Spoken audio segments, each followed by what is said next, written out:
go happy, I go cruise free, I go mass but still we go able for again. Like a Watasay Ston. Watasay Ston, episode 7. Watasay Ston.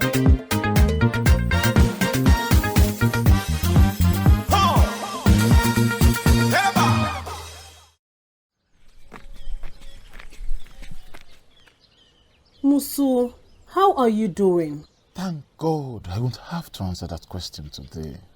I give thanks to God, Nenneh. I am so sorry for the problem with your child. So he has still not been found. Until now, Nenneh, he has not been found. Oh, Medo, such a nice boy. I pray that he will soon be found. Hey, Ahmed, how are you doing? How is your wife, Rugi? I am asking you about your wife, Rugi. Rugi? I think she must be at home. Okay, I see. I think I must be leaving now. Musu, we'll talk later. Nenneh, I'm off now. These questions are becoming too much. Okay, Ahmed. Greet Fatu for me. Nenneh, how is the oyster business? Musu, it's not going well at all. Things were much more better in the past.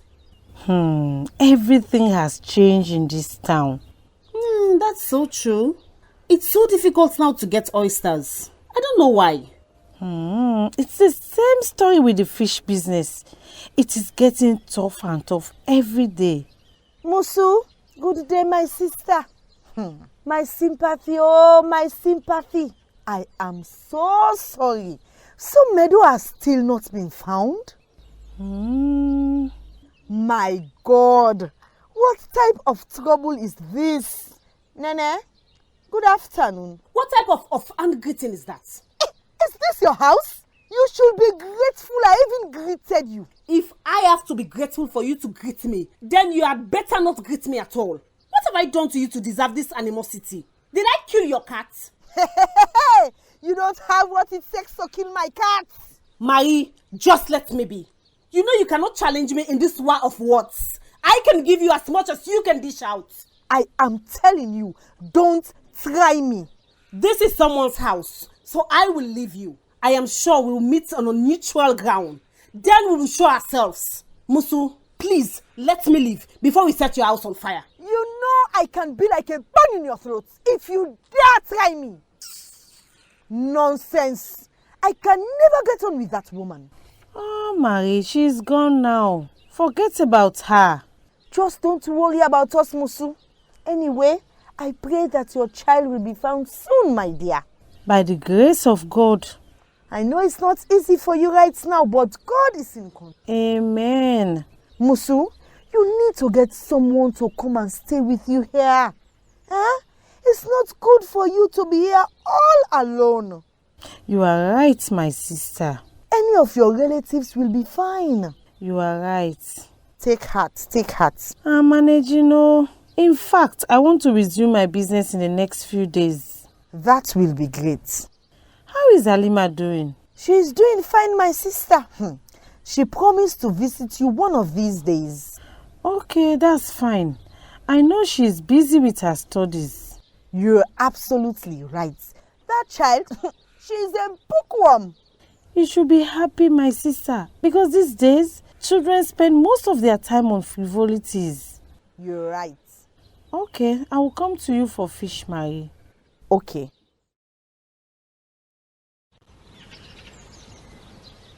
Nenneh wanted me to get involved in idle talk. That's why I escaped. I hope she hasn't started suspecting that something is going on between Musu and myself. Anyway, she can think what she likes. I can't break up with Musu now. I'm too much in love with her. But wait, Musu asked me a difficult question. If she becomes pregnant for me, that would be a real problem. Ahmed, what are you doing here? I came to see Musu. Why didn't you tell me you were coming to see Musu? So we can come together. And you know she's my business partner. Rugi, Ahmed, answer me. I thought you have been to see her already. Even if I had been here earlier, you should have informed me that you were going to visit her. Because she's my friend. Rugi, I'm almost sure I told you. That's a lie. Why should I lie? It's a lie. You're a consistent liar. Rugi, wait. What should I wait for? To tell you where I'm going all the time? What did you say? I said, is it compulsory that I should tell you anytime I'm going somewhere? I'm not a child, you know. Ha! Ahmed, this isn't right. There is something underneath this. What is underneath what? You're asking me? Don't worry. Everything will be revealed at the right time. There will be no right time. You are too quarrelsome. Let me leave this place before we attract crowd. That's your business. Whatever that is hidden will come to light one day.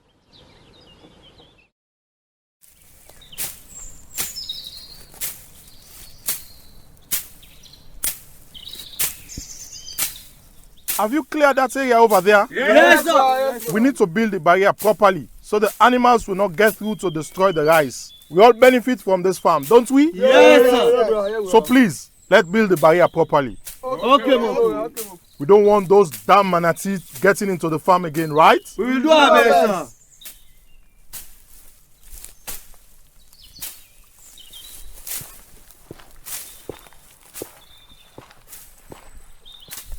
Good afternoon, Chief. How are you doing, Moku? Fine, Chief. Hope all is well.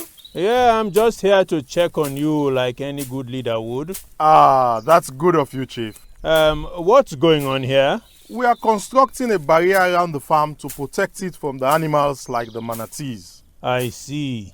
I see that a lot of the mangrove trees have been cut. Did you cut them? Yes, Chief, I did. Moku, you shouldn't cut all the trees because they serve as a natural barrier which can protect your farm. What do you mean, Chief? If you leave some mangroves in front of the rice farm, they will help protect the farm from the manatees because the manatees will stay in the mangroves and won't get onto your farm. Yes. I was even thinking of setting traps. Traps for manatees? You can't do that. They are what are called an endangered species, so they are protected by law. They should not be killed. They should be protected. And in fact, if you don't destroy their habitat, they won't come to damage your farm. Trust me, if you leave mangroves in front of your farm, they will help prevent too much water getting onto the land and washing the soil away. Chief! Yes, the mangrove trees also stop mud and other dirt from entering your farm. No. If the land is washed away and flooded, there will be less land to plant rice, and you won't be able to plant enough rice for you and your family. So I say again, the mangroves are good for us. So what can I do, Chief? I have told you, go easy on the cutting of the mangrove trees. In fact, you should replant mangroves in front of your farm to prevent further washing away of your farmland. Encourage others to do the same so they protect their farms.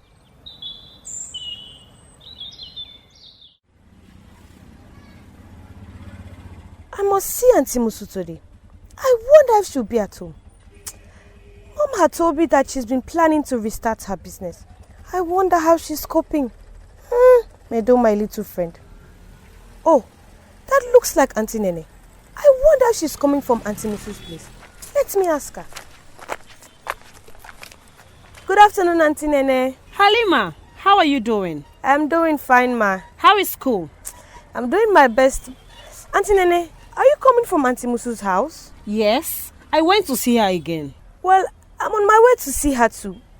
I feel very sorry for her. Her only child got swept away in the floods. Rain has been too heavy in recent times. That's true. People are suggesting that we should offer a sacrifice to the gods. Auntie Nenneh, a sacrifice will solve nothing. Well, what should we do? Auntie, people like you ought to be more careful. Careful? I don't know what you mean. The activities that people like you are involved in. I still don't understand. Well, the way some of you salt miners and oyster harvesters are going about your trade It's part of the reason we're experiencing floods from this rain. What type of rubbish is this child going on about? Auntie Nenneh, I mean no harm. What has my oyster harvesting and salt mining got to do with the rain and the flooding? A lot, Auntie. In harvesting the oysters, instead of you people scraping the oysters from the stems of the mangrove, you are destroying the whole tree when you cut the roots. The tree will eventually die. Also, in your salt mining, you are also cutting the mangrove to get at the sand below. Without the mangroves, the water just takes over the land. What does a small child like you know that you're lecturing me about my trade? And even if I listen to you and stop what I am doing, who is going to put food on my table? Auntie Nenneh, I'm not saying you should stop. What are you saying? You are not even grown up yet, and you want to get involved in issues that you barely understand. Auntie, I mean no harm. I mean no harm at all. I just don't want this community to continue experiencing the tragedy that led to the disappearance of Musu's child. That is why I'm raising these issues. Just leave me alone, okay? You are becoming just as bad as your mother in the way you talk. Who knows? She might have sent you to come and insult me. No, Auntie Nenneh. My mother has nothing to do with this. Even if she didn't send you, she has not trained you properly. And you ought to know that your mother isn't in my good books. Auntie Nenneh. Don't call me Auntie Nenneh. Rude girl. What do you know? Do you know that I'm old enough to be your mother? I know, ma. I am an important woman in this town. I'm a leader. Your mother will never be the woman's leader in this town. She doesn't have what it takes. Auntie Nenneh, please don't be angry. What I'm saying is for the good of us all. The good of us all? Just get out of my sight. And Alima, if you're not careful, I will deal with you. Deal with me?